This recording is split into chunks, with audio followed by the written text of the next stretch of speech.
C'est la parashat Kitetsé et c'est très beau parce que on va essayer de le relier à notre rôle d'enseignant. D'accord?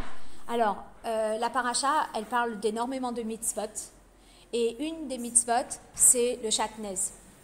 Le verset dit Lo tidbash shatnez tsemer ou pishtim yartav, tu ne porteras pas du shatnez qui est un mélange de lin et de laine et de lin, pardon. Et juste après ce verset, eh bien, on nous parle des tzitzit. Gedilim ta'aselecha alarba kanfat kesutecha. Que si tu as un vêtement qui a 4 coins, eh bien, il faut lui mettre des tzitzit. De là, proximité des deux psukim, juxtaposition des deux psukim, les chachamim nous enseignent quelque chose. Gedilim ta'aselecha, que faire les tzitzit, af min hakilayim, tu as le droit, même si c'est un mélange de laine et de lin. Ça veut dire que, normalement, dans le quotidien, on doit faire attention à ce que nos vêtements ne soient pas avec un mélange de laine et de lin. Donc, il y a des personnes qui spécialisent là-dedans et qui vérifient les vêtements pour être sûr qu'il n'y a pas de lin qui soit mélangé dans des vêtements de laine. N'est-ce pas? Mais, lorsqu'il s'agit des mitzvot et du Beth Hamikdash, eh bien, pour le tzitzit, on a le droit de faire ce mélange. Et dans le Beth Hamikdash, les vêtements du Kohen Gadol et des Kohanim, il y avait une ceinture. Et cette ceinture, elle avait des fils de laine et des fils de lin tissés ensemble. Alors, finalement, on se dit, mais est-ce qu'il y a un titre général pour ce mélange? Et finalement, ça rentre dans la catégorie qu'on appelle kilaïm. Alors, c'est quoi kilaïm? Kilaïm, c'est lorsqu'on mélange deux espèces qui, de par elles-mêmes, sont autorisées, mais le mélange est interdit. Donc, à l'intérieur, on va rentrer toutes les greffes des animaux. Je ne sais pas si on appelle ça des greffes, mais c'est le fait de mettre deux animaux d'espèces opposées, d'espèces différentes ensemble pour travailler ou pour continuer les générations. Pardon? Oui, croiser.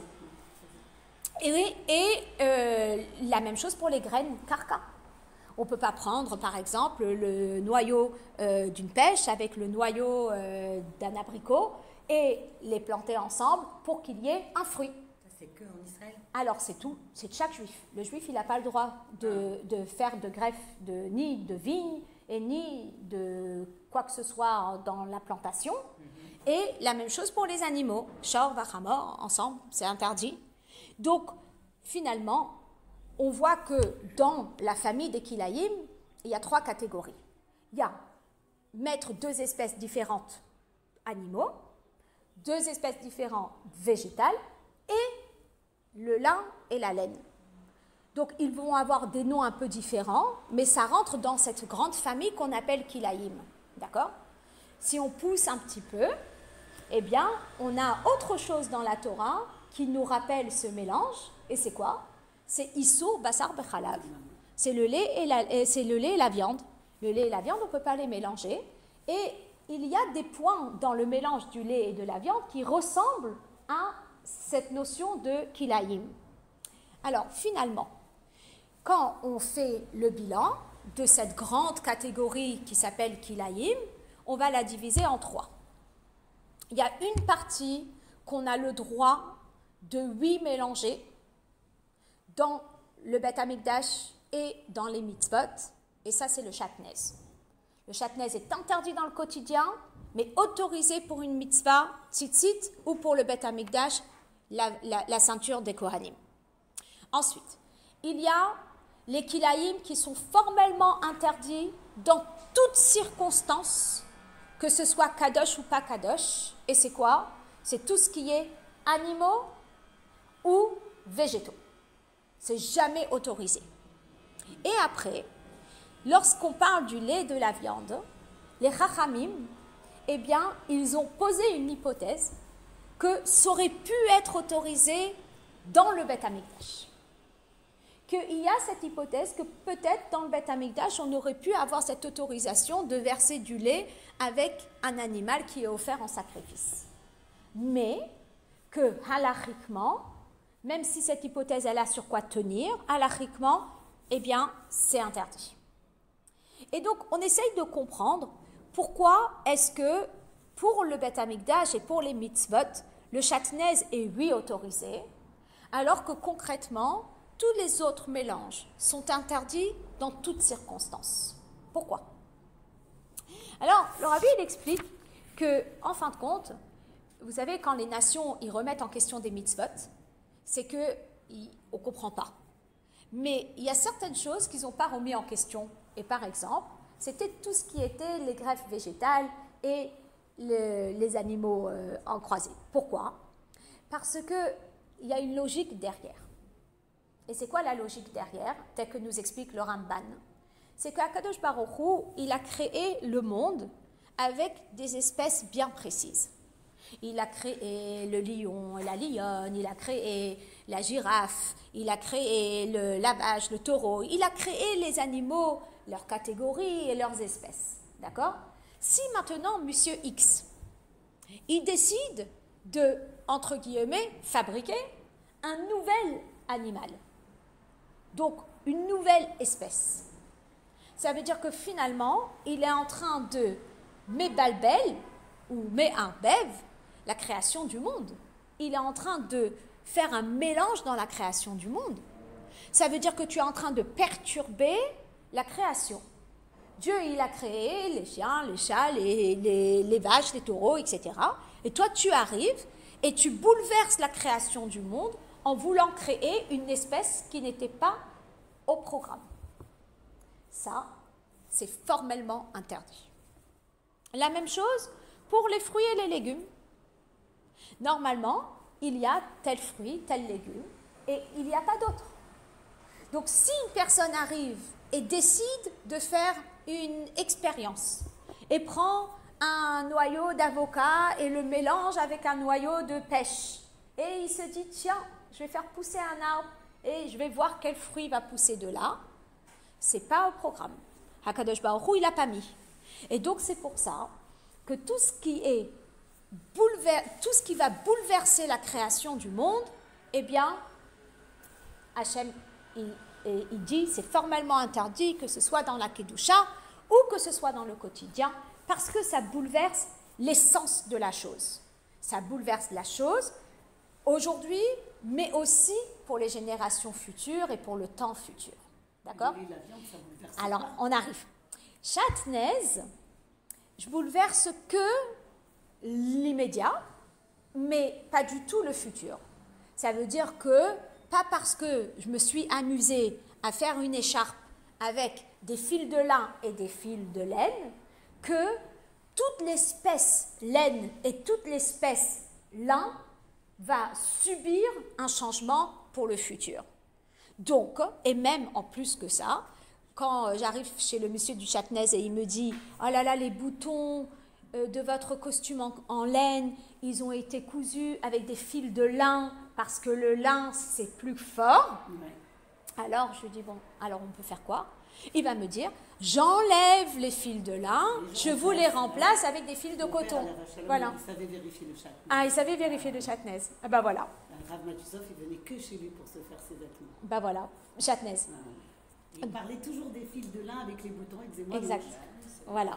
C'est donc du fait que c'est un mélange qui peut très facilement se séparer, alors il y a lieu à l'ouverture pour éventuellement s'en servir dans la Kedusha. D'accord? Par contre, où on en est pour Bassar Bechalav? Alors c'est très intéressant, Bassar Bechalav. Lorsque la personne, sans faire exprès, elle a versé du lait ou une crème, elle pensait que c'était une crème parvée et finalement c'était une crème chalavi dans son rôti. D'accord? Alors, est-ce qu'on peut dire que ça va avoir un impact sur toute l'espèce bovine qui va suivre? Non. Est-ce que ça va avoir un impact sur toute la marque de lait qui va suivre? Non. Donc ça ne va pas avoir un impact sur l'espèce en elle-même, mais ça va avoir un impact sur l'aliment lui-même. On ne va plus appeler une marmite où il y a du lait et de la viande, on va plutôt dire c'est un bœuf à la crème. Donc ça a changé la metsiout du plat. C'est plus un plat où il y a tel ingrédient et tel ingrédient, mais c'est un nouveau plat. C'est un plat de viande à la crème. Et du coup, c'est pour cela que les Chachamim ont maintenu le fait que même si ça ne va pas avoir un impact sur l'origine de l'espèce, comme le lin et la laine alors ça a un, mais on ne peut plus les dissocier après, parce que la viande, elle a absorbé le lait. Vous comprenez? C'est plus comme la laine et le lin, vous pouvez les dissocier. Donc, comme ça a absorbé le lait, donc, quelque part, cette notion de bassar bechalav, c'est entre deux. C'est entre les greffes des animaux et des végétaux, et entre le chatnez. Et c'est pour cela que les chachamim ont dit que c'est interdit. D'accord? Maintenant, ce qui est très beau, c'est que tout ce qui est interdit, il y a une raison.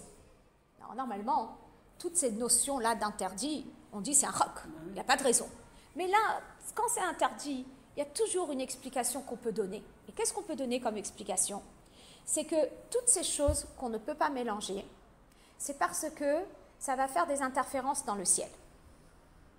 À savoir que si c'est pile la viande et le lait qui sont interdits, pile le lin et la laine qui sont interdits, pile tel animal, c'est parce que ils tirent leur source et leur origine de chesed et de gvura. Ça veut dire que le lait, c'est chesed, c'est le blanc, c'est la bonté. La viande, c'est gvura, c'est la rigueur. Chesed et gvura ne peuvent pas vivre ensemble. La même chose, vous avez les animaux qui sont plus doux et vous avez les animaux qui sont plus durs. Et puis, il y a des animaux qu'on ne peut pas mixer ensemble. Et finalement, dans tous les interdits, le lin et la laine, il y a aussi cette notion de ce qui est rougeâtre et ce qui est blanc. Et finalement, ça a son origine dans les comment on appelle ça, dans les sphirotes spirituelles. Donc si moi maintenant je vais faire un mélange de deux interdits en bas, ça veut dire que je vais créer des interférences dans Chesed et Gvura dans le ciel. D'où l'importance de maintenir chaque chose à sa place. Dans le sens que Chesed doit rester Chesed et Gvura doit rester Gvura. Et il ne faut pas les mélanger. Il ne faut pas qu'il y ait d'interférence entre les deux. Tel que vous voyez, il y a l'eau, il y a le feu. L'eau et le feu, on ne peut pas les mélanger.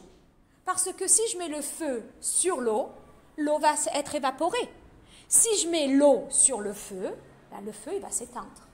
Donc, ce n'est pas des choses qui peuvent vivre ensemble. Alors, quand on voit ça, on comprend pourquoi, eh bien, on ne peut pas les mélanger.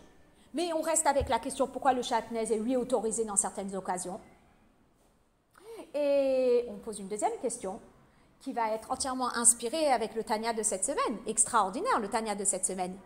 On commence le Tanya de cette semaine avec toute la notion de Oseh Shalom Bimroma. Vous savez, quand on dit que quand on donne la Tzedaka, ça emmène Shalom, mais quand c'est Avodat la Tzedaka, c'est Hashket Vavetach. Et l'Admor Azakan, il explique c'est quoi Shalom. Il dit, on fait la paix en général lorsqu'il y a deux opposés. Alors, en Chassidut, en Tanya, on apprend que c'est oui shayach, c'est-à-dire que c'est oui, ça existe la notion de faire la paix. Et dans la Sikha, on apprend, jamais le lait, tu le laisses à droite, la viande, tu la laisses à gauche, tu les mélanges, jamais. Alors, tu es pour la paix ou tu n'es pas pour la paix? Ah, caractère chesed, là-bas, caractère gvura, là-bas. N'essaye pas de les faire travailler ensemble. Parce qu'il y en a un, c'est le feu, l'autre, c'est l'eau. Ils ne vont jamais réussir à travailler ensemble. Donc finalement, on se pose des questions. Est-ce que la Torah, elle, nous encourage à faire la paix de deux opposés, comme on l'étudie dans le Tanya cette semaine, ou est-ce que la Torah, elle, nous défend de faire la paix de deux opposés? Vous comprenez la question? Et donc le rabbi, il explique très fort. Il dit, qu'est-ce qui va se passer quand tu vas les mélanger? Dis-moi, c'est quoi le résultat? Alors, c'est très simple. Si je prends le brugnon, donc le noyau d'une nectarine, et je prends le noyau d'une pêche, d'accord? Et je leur dis, vous allez me créer un fruit ensemble. Qu'est-ce qui va se passer? La pêche ne sera plus une pêche. Et la nectarine ne sera plus une nectarine. Donc, finalement, qu'est-ce qui s'est passé? C'est que tu perds toute ta force et toute ton identité pour faire place à quelque chose de nouveau. Ça, Hachem ne veut pas. D'accord? Quelle est la deuxième hypothèse si je les mets ensemble? C'est que la pêche va rester une pêche. Le brugnon va rester un brugnon. Quel est le risque? Machloket, une dispute, le feu. Donc finalement, effectivement, quand vous prenez un caractère fort droit, caractère fort gauche, et vous vous dites, entendez-vous ensemble. Ah, il y a un qui est chesed, il y a un qui est gvura. Vous prenez un homme, vous prenez une femme, et vous leur dites, mariez-vous. C'est quoi? Eh bien, solution 1, c'est que la femme, elle s'éteint entièrement, l'homme, il s'efface entièrement, et ils vivent le shalom. Ça veut dire quoi? Ça veut dire que la femme, elle a plus son mot à dire, et l'homme, il a plus son mot à dire. Ah, mais le principal, c'est qu'on vive bien. Mais ça, c'est pas ça, shalom. L'option numéro 2, c'est quoi? C'est que l'homme, il reste l'homme, et la femme reste femme. Et là, ça se dispute toute la journée. Et alors, comment on peut faire shalom? Comment on peut faire shalom correctement? Et la façon de faire shalom correctement... Quand c'est du shatnez caché. Alors, je vais vous expliquer. C'est que quand c'est dans la Kedusha. Ça veut dire que tout dépend dans quel objectif tu veux vivre avec l'opposé. Si tu veux vivre avec l'opposé dans le but de mieux servir Dieu, donc ça veut dire que tu mets ton caractère au service de Dieu, alors dans ces cas-là, on travaille pour un projet commun. Tous les opposés peuvent travailler pour un projet commun.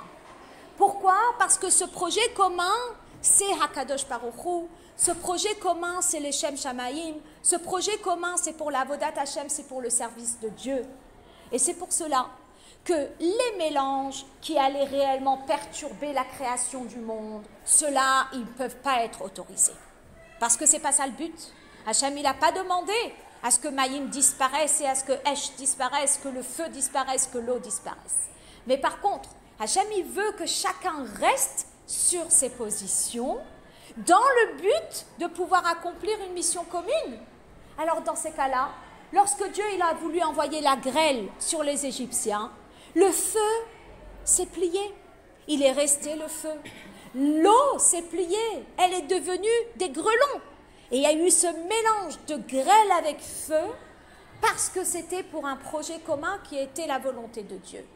Donc, on peut s'entendre avec un opposé. Et on peut uniquement lorsque ce n'est pas notre ego qui est mis en place, mais c'est lorsque on est en train de faire ça pour la volonté de Dieu. Alors à ce moment-là, on met de côté pour s'affirmer, pour faire la volonté de Dieu. Voilà. Donc je trouvais que c'était... Je l'ai écouté hier, je l'ai déjà enseigné, mais je suis venue la réécouter. Alors, pour terminer, comment peut-on expliquer le fait que quand Mashiach va venir, la notion de Bassar Bechalav, elle sera annulée? Alors, on explique, c'est parce que finalement, l'impact que Bassar Bechalav a, le mélange de lait et de viande, eh bien, il a un impact sur la matière elle-même. Ça veut dire, comme on avait expliqué, que ça va changer un petit peu la nature du plat, mais de façon, entre guillemets, superficielle. Dans le fond, la viande, c'est de la viande, et le lait, c'est du lait, et il ne va pas y avoir un changement dans la nature de la viande en général ou dans la nature du lait en général. Ça va être juste dans la nature de ce plat matériellement. Et donc, dans le fond, ça ne va pas réellement bouleverser l'origine donc de Chesed et de Gvura. C'est pour ça que quand Mashiach va venir, où tout sera de façon dévoilée, eh bien, on va pouvoir voir que dans le fond, il ne va pas y avoir cette réelle perturbation. Et c'est pour ça que quand Mashiach va venir, ça sera autorisé. Mais aujourd'hui, où on ne voit pas la différence entre le fond et la forme, alors c'est pour ça que les Chachamim, ils ont maintenu que Bassar Bechalav, c'est interdit, même quand c'est pour la Kedusha ou le Beth Amikdash. Voilà.